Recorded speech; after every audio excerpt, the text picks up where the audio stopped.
Hello, I'm Bill LeFevre, Executive Director of Syrupy Duke Gardens. I'm excited to announce a new chapter in our long history as a beloved space for the Duke and Durham community and visitors from around the world. The Garden Gateway, a transformational project designed to expand and enrich the visitor experience for you and the more than 600,000 people who visit us annually. We're creating a safer and more accessible entrance to the gardens, adding a new welcome center with a cafe, enhanced classroom spaces, and upgraded visitor amenities, renovating the Doris Duke Center to better accommodate community events and weddings, and expanding green spaces for visitors to gather and enjoy the beauty of the gardens.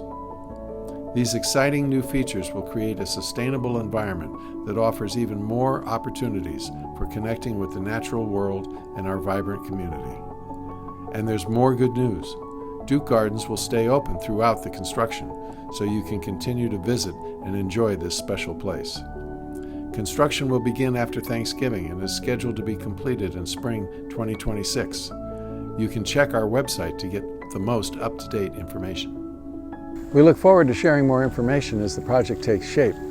Remember, check our website before you visit, and we look forward to seeing you in Duke Gardens soon.